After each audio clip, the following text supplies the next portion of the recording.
It's the first week of the new StarCraft 2 balance patch. The whole world is on fire right now. Well, at least in Europe, it seems to be quite literally on fire at the moment. But it's time for our very first tournament finals. It's time for the Pegasus 87, a $400 tournament, where in the upper left, in game number 1, playing right here with the blue Zerg pieces, we have none other than Solar.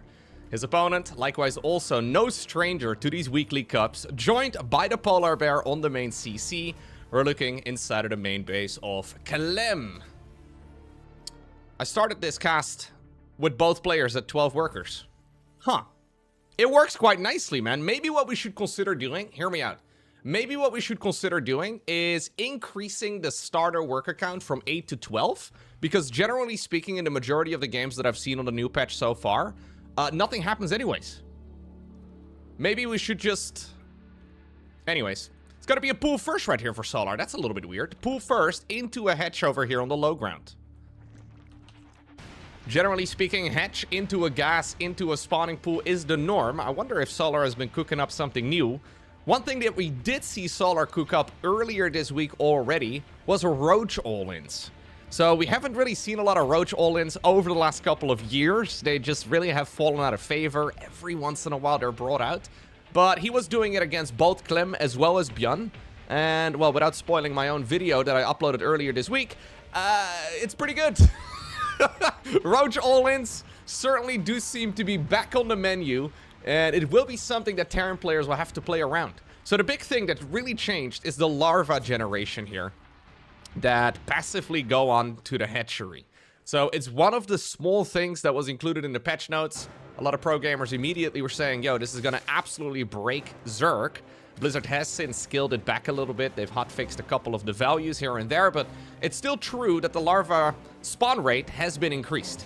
So it allows Zerg to be a lot more aggressive earlier on in the game. You effectively get like a free inject every once in a while. That's like the best way to look at it. You get like free larva every once in a while, and because of it, you don't really have to worry about queens as much, as we see Solar actually immediately going up to 3 queens here, so... Doesn't mean that he's not going to be aggressive, but it's certainly, yeah, it's still going to be nice for him to have. But it certainly doesn't mean that he cannot still transition towards some sort of Roach push.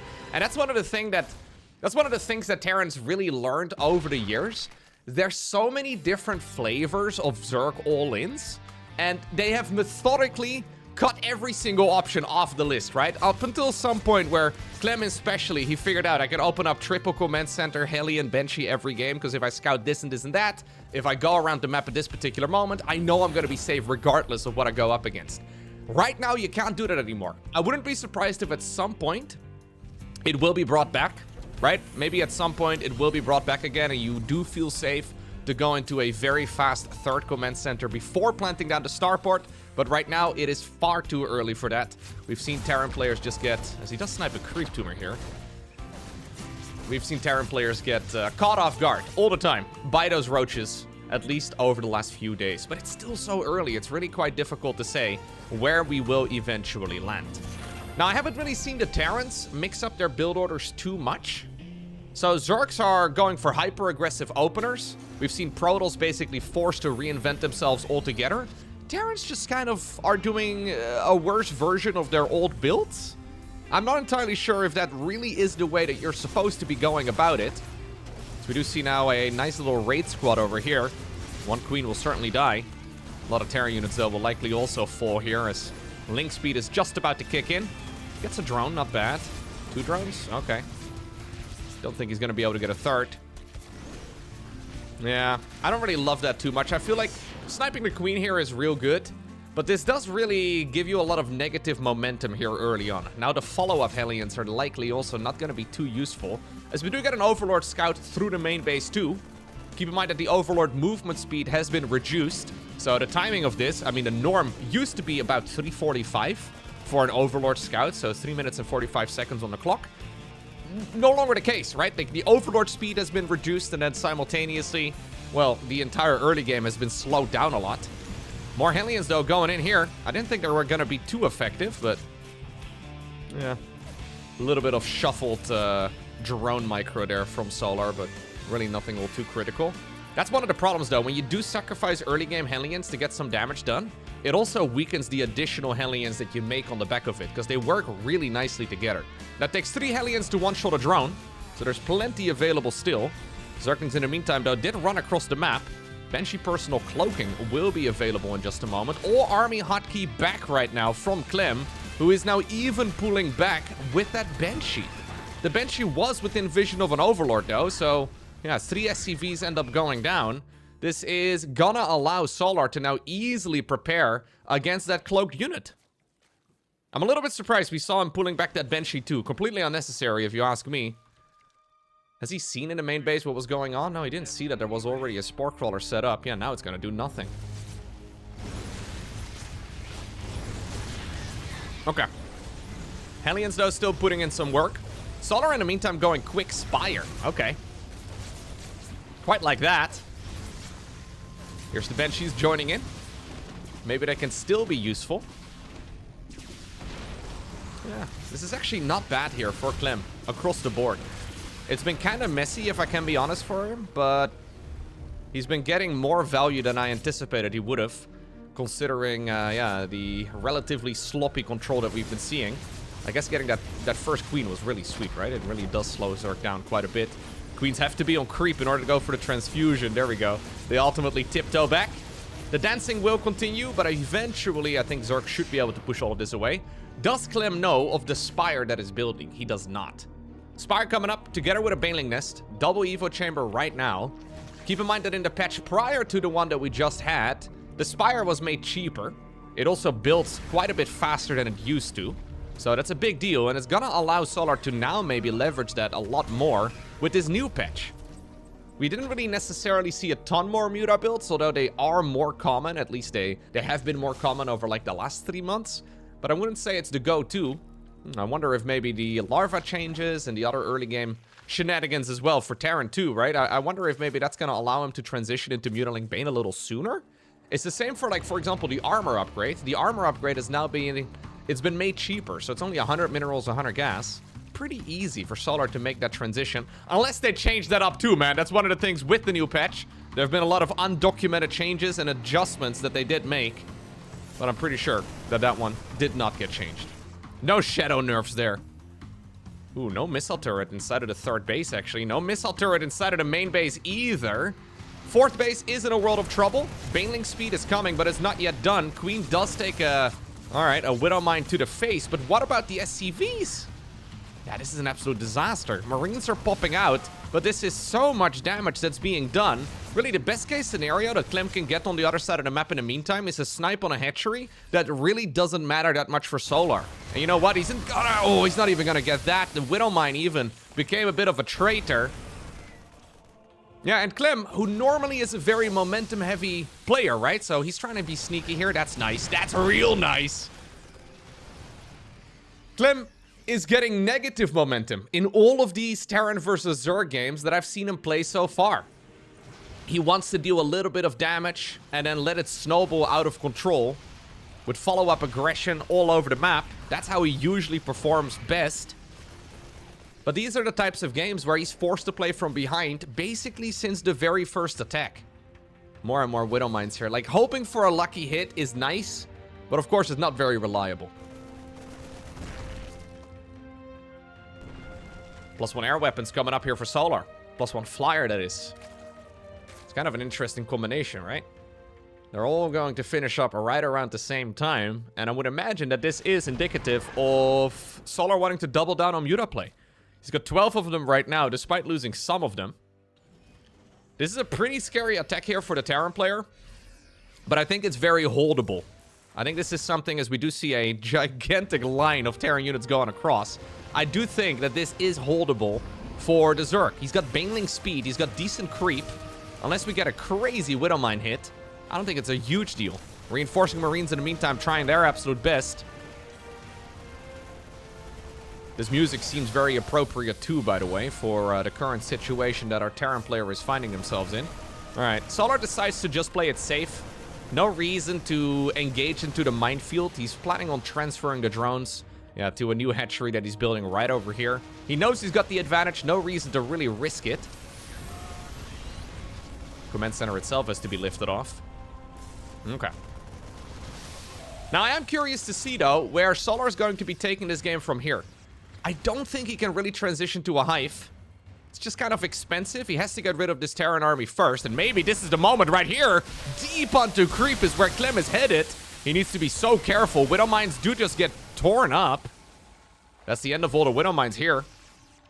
And that is also now, yeah, completely taking the wind out of this attack. No more real way for Clem to keep pushing. He needs the backup of those Widow Mines to really get the damage done. In the meantime, the SCVs are being torn apart again. Widow Mines over here also dealing friendly fire.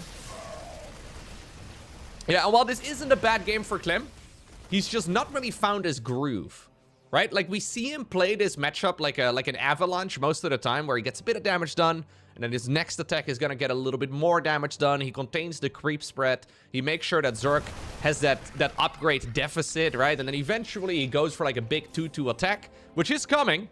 It is coming, but it doesn't really seem nearly as impactful in this game. In a very weird way, this next incoming push here from Clem almost feels do or die to me. Because if he's not careful, Solar is going to run away with the win. But the fights are on creep, man.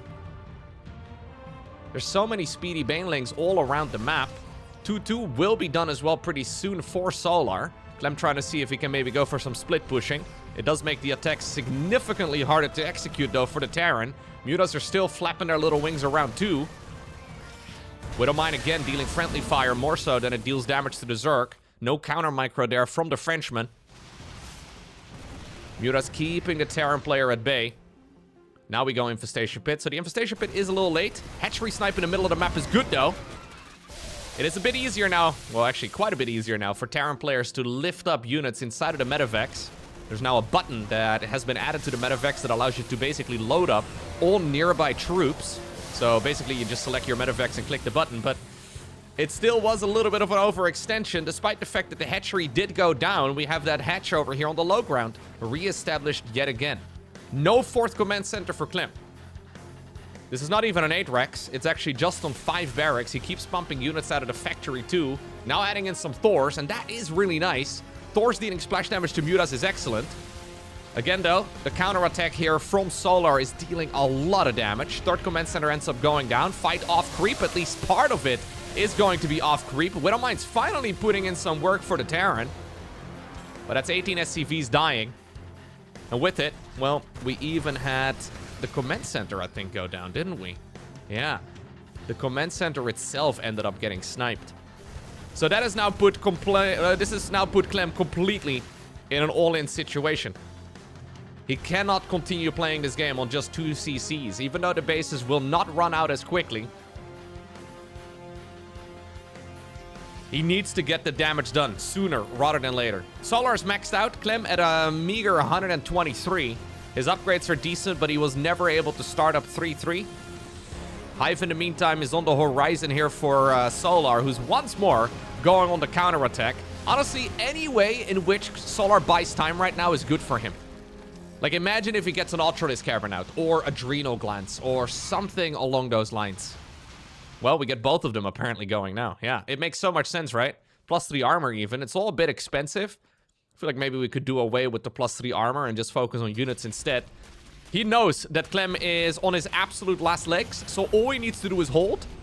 I think Adrenal Glance alone, or an Ultra Cavern alone, is probably a proper win condition.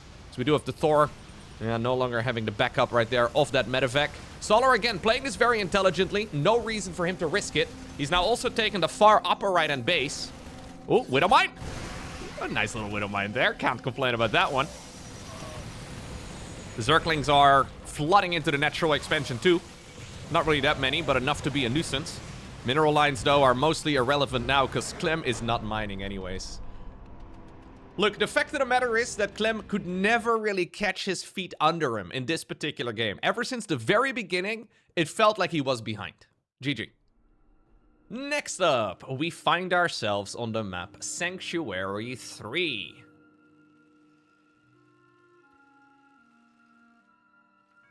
Now keep in mind that this is still the first week of the new patch. Yes, some players did experiment with the new patch on the PTR, but not nearly as many people as are playing right now. I do agree that early signs are there, that Zerg may be a little bit busted in the early game, but I do think it's a bit too early to really make any true adjustments. There's always this knee-jerk reaction in especially the StarCraft 2 community that I've noticed over the years when like something gets buffed up and people 100% immediately overcompensate to try and make up for it. We'll have to see where things ultimately settle. I think it's pretty cool though that across the board we have seen a lot of Zerg players now experiment as well with different early game pushes, right? And likewise as well for Protoss, like for such ambitious changes to the gateway to be made 16 years deep into the game, I think it's really sick. Now, do I agree with all of the changes? No, but I think 2 of those things can be true. I think it's really fun to see the pro gamers be forced to, reconsider the early game a lot while simultaneously disagree with a bunch of the changes. It is a very entertaining time, at the very least, to be a spectator to the game, right? To be a commentator for the game. I think it's fun to see where things ultimately are going to settle. But I don't think we can really truly know for at least another few months. It really is a little bit early to say. And again, as long as Blizzard is paying attention, right? As long as they are, and I'm sure they are picking up on what the community is putting out there. As long as Blizzard is paying attention and they're willing to make some follow-up adjustments, like really all you need to change is a tiny little value here, maybe a tiny little adjustment there. Because that's ultimately what we're talking about, right? I think the larva increase rate is like, what, 15% or so? So Zorks basically get more natural larva generation, and I think it amounts to like, I don't know exactly the number, but it's something along those lines. You could obviously scale that back ever so slightly, right? It's just like one little value change and that's it. And it's the same for all of the Protoss changes. It's the same for all of the Terran changes too, although maybe to a lesser extent. I don't think we're really going to be seeing the impact of, say, for example, the Ghost change as much over the next couple of weeks.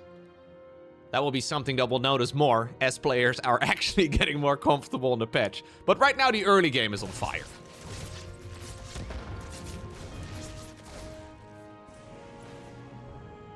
Okay. Command center on the low ground after a Reaper. Double Reaper, actually. So this is Clem actually experimenting a little bit. Let's see what Solar can do.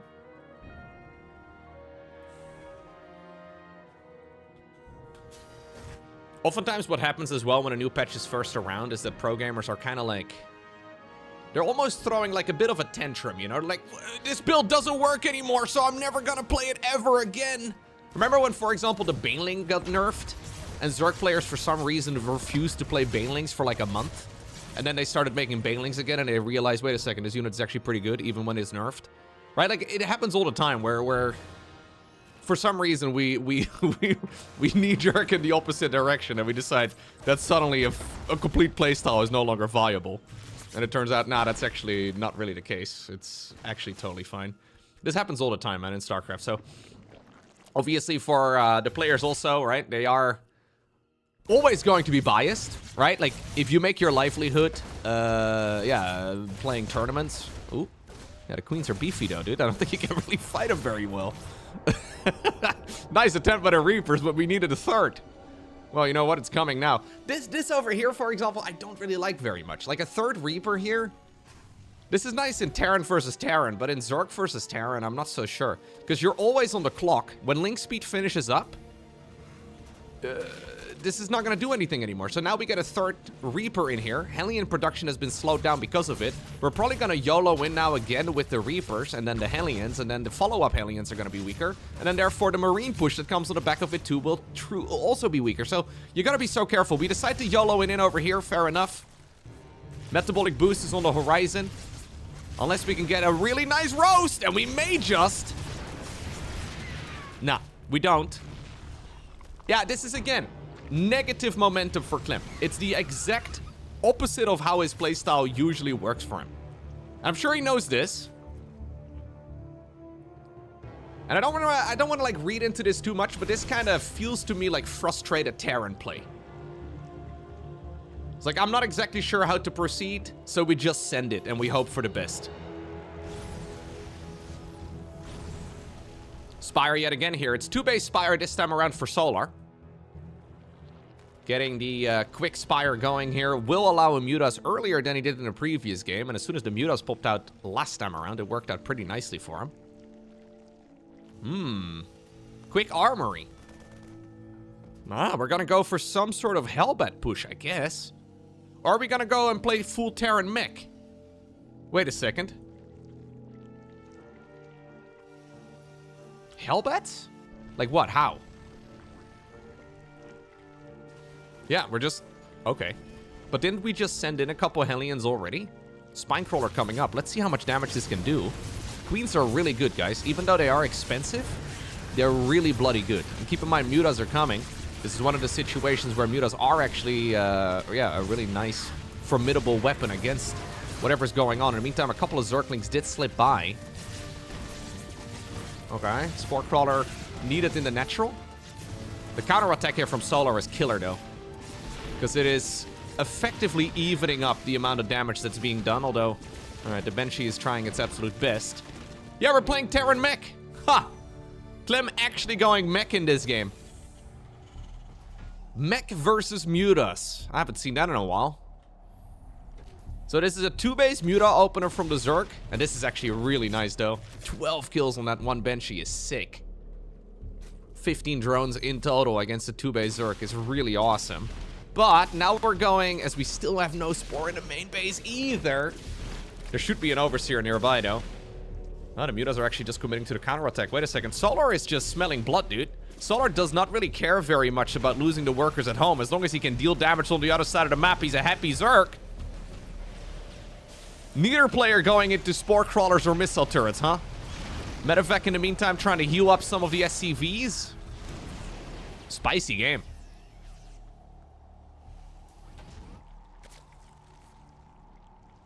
Okay, I like mech, but, as soon as mech goes around, as we go for Thor drops now, you can't really do a lot of follow-up pushes here very easily as the Terran. Like, how do you now keep the momentum in your favor? What do? I do really like this, though. Like, when you notice your opponent is going 2-base Mutas, to purposefully start building Medevacs and Thors is awesome, man. He's actually made a 3rd Thor right now as well. Yeah, and what you can do is you can boost after the Mutas and get another one of those Javelin missiles in. There we go. That is some sweet micro there from the Frenchman. I wonder if you could play this together with Marines instead. He's decided to plant down now a 3rd factory, but this is a really neat playstyle. Look at him. He's still chasing. He's still chasing. Woo! It's kind of beautiful. Huh. I did not expect that this balance patch was gonna bring Thors back into the mix. Thors are a very underused unit, in my opinion. It's actually a bit of a shame. I would really not mind seeing like a small little buff to the Thor and then the Battlecruiser. Those are like my favorite 2 Terran units, and they're probably also the least used units in the entire game for Terran. Yeah, Solaris decided that because of the Thors... Look at that, high impact mode as well, to try and snipe an Overlord. Because of the Thors, he's decided to swap away from Mutas altogether, and we're going into... Well, he still has some of them flying around, but he's going into now a Roach transition.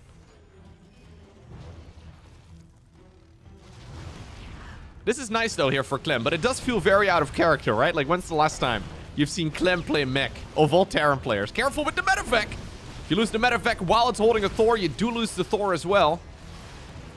Viking available. Blue Flame coming up. Does he know, though, about the Roach counter here that's coming in? Because while you are busy building Thors out of the factory, right? The factories with tech labs on it, it does mean that you're not simultaneously producing tanks. So there's only 2 tanks available at this point in time. And there's just about, a gigantic Roach attack coming in. Did Clem maybe get a little carried away producing Thors? Oh, Solar's gonna send it. Here we go. He's gonna try and split to maximize the damage that his army can deal, minimize the amount of splash that those siege tanks are getting. And this is, yeah, a disaster here for Clem.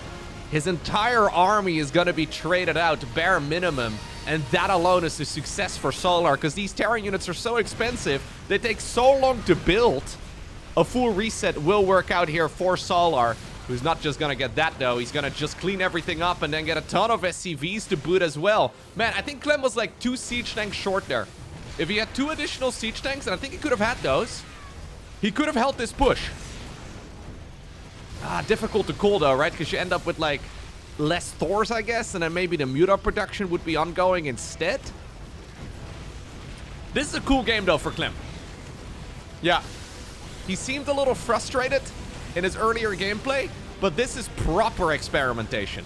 I don't believe it's gonna work out favorably for him this time around, because, I mean, even if he holds this, which he ultimately will, I think, with, well, Zerg transitioning back to droning, he's gonna be at a deficit. But this is the type of game that, with more practice, as we continue microing, man, I love this sort of thing, though. Look at it. Look at it. Woo! That's hot. This is the type of stuff that we need to see more of on the new patch. And the reason why I think it's really important to not jump to conclusions too early. Clem is getting maximum value. Get this, right? He's playing Terran mech, and he's getting maximum value out of medevacs. He's kind of playing them like dropships, I guess, in StarCraft 1, right? Not using them for their healing capabilities, which is why you usually get them in SC2. He's getting them for their mobility, allowing the siege tanks and the Thors to get more damage done. Right now, though, Solar has already leveraged himself into a much more comfortable spot. Solar can do Hive Tech, he can go into Lurkers, he can also just double down with Roaches. Now that the Thors are gone, he could even swip back here to, Mutas. Ay, no anti-air for the Terran at the moment.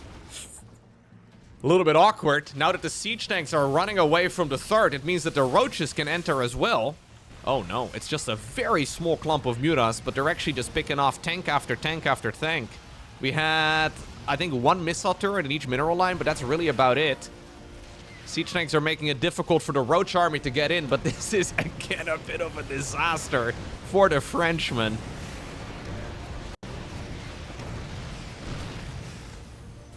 Solar has now, well, successfully kept his opponent contained on basically 2 bases.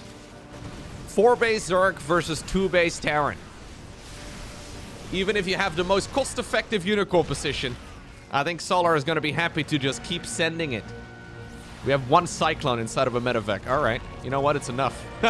Couple of Vikings as well up in the air. Not bad. 5th hatch in the meantime coming up. No Hydra then. Instead, we just have more Roach Ravager. I think Solar really is like, yeah, trying to contain his opponent, right? He's basically doing the StarCraft equivalent of like digging a moat around his opponent's castle, making it impossible for them to move out. Muta slipped through the cracks as well, and, well, Clem decides to leave this game without a GG.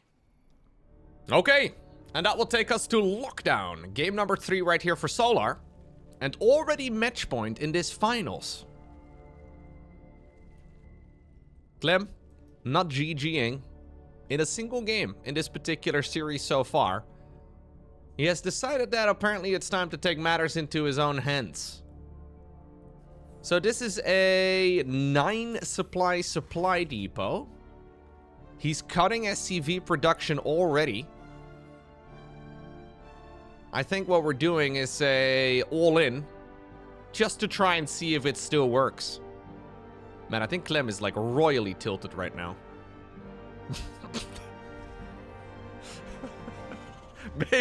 Maybe I shouldn't be casting this, man. I almost feel a little mean. Because Clem is a really nice guy, but I think he's not having a good time. Nah. He also sent that second SCV way too early, which really does weaken your early game a lot. Like, this SCV could have done at least a couple additional return trips on the minerals. We're also not bothering putting the SCVs on the close-by mineral patches. All of these things, in my mind, like, Clem is also extremely diligent with this every single other game I've casted of him. All of these little things combined just scream to me, I don't want to be here. Get me out of the game. I don't want to bother playing this. He's not bothering doubling it up on the SCV, or on the close-by mineral fields, rather. You generally always do that. You'll see it over here for Solar. Yeah, look, he's forcing that drone to not go to that mineral field because the travel time is longer. Obviously, at some point, you'll have to when you get up to 16, but it's those little things, man, that make all the difference at this level. And I think rage queuing. This is a pool first, by the way, for the Zerg. Absolute disaster here for Clem. I think we've all been there, right? Rage queuing rarely works. You know the mindset of you can't end on a loss? Yeah, it's cost me many points. Yeah, I don't think you should have that mindset. But you know what? I think we've all been there. Can't end on a loss. And then you lose another 12 games. We're just sending it with a bunker rush. All right. Well, let's see how good a bunker rush is, I guess. Overlord's too slow, I think, to go onto the pillar. Yep. It's not going to make it. He's not gonna make it. Okay. Link speed coming up.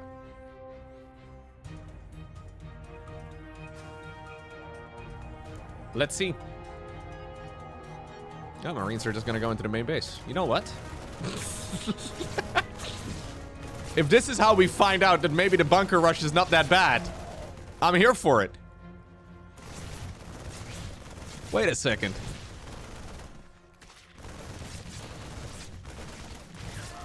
There is still a bunker on the low ground too, right? Like this is,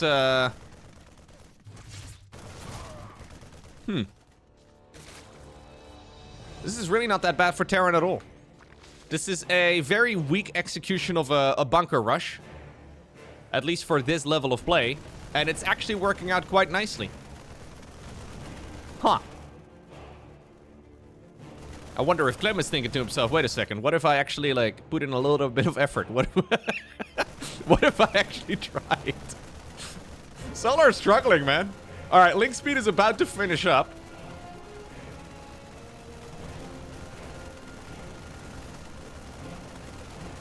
Is there enough? He wants to save the base. Okay, retargets onto the queen. Yeah, do you think with a slightly sharper execution, with a little bit of optimization, the hatchery could have died? I wonder. I wonder. I think we could have had at least 2 more Marines. It's those little things that add up, man. Okay, now it's a bit of a problem, though, here for Clem. He's going factory at home, but of course, his opponent is on 2 bases. So now we end up basically digging a hole of frustration, a hole of despair, where we are just trying to absolutely, not lose ourselves here in the process. You cannot repair a factory until the structure is done here. So it's paramount that the actual factory itself finishes, so the SCV repair can actually be used. It's going to work out, right? But this is so problematic, man. This is such a bad spot right here for Clem. He's losing out on so much income because of the fact that there's nothing protecting the high ground. So these SCVs are on idle. He has to spend minerals as well to actually repair these supply depots. One of the barracks is being sacrificed for a scout. Like, what are you looking for right now, Clem? There's nothing here in the main base that can surprise you. I guess it might be nice to know if there's like a baneling nest or something, but is that worth losing a barracks potentially? I don't know. Okay. Starport, second gas, no second command center. In the meantime, Solar is happily droning up a second base. The barracks will be going home, but we have nothing going now, man. Like this... This is... What? Okay, this has now turned into a game for the fans. That's a fusion core. We're doing a one-base Battlecruiser follow-up?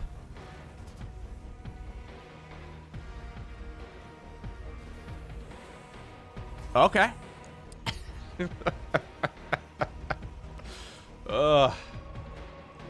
I don't know, guys.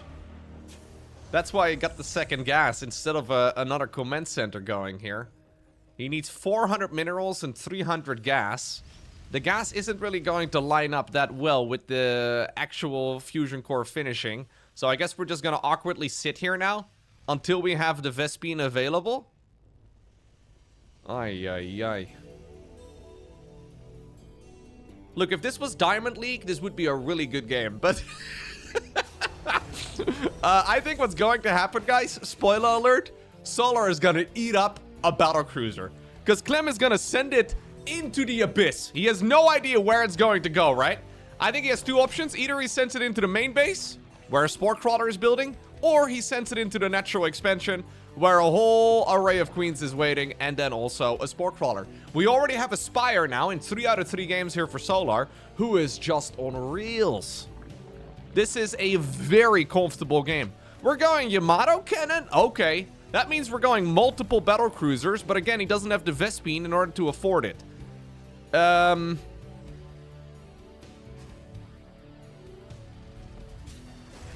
This almost feels like a response. You know when streamers get really tilted because chat is telling them to do something that they clearly know isn't gonna work, right? I feel like this is... Clem was probably not streaming while playing this, but this is kind of telling me, okay, you should mix it up, Clem. Go for some different build orders. And he's just showing why that is a terrible idea. Battlecruiser, by the way, I think got spotted Russ now as well by the Lings. All right, we jump into the main base. Queens are like, yo, all right. He's not even sending all the queens. Look at the disrespect. Solar doesn't give a crap about this Battlecruiser. He's not even sending it, man. He's got Mutas spawning. Yeah, the Mutas are normally not a great choice against BCs, but... really? We're gonna land a mule to try and repair it? Really? We think we can keep it alive? I don't know, man. GG. Well, does not get cold. Clem has decided to now not GG in 3 out of 3 games. I think it's gonna take a couple of weeks before Clem will, probably figure out how to play this patch. I like that he's participating in these tournaments, don't get me wrong.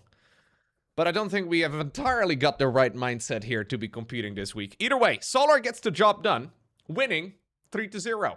And honestly, making it look easy.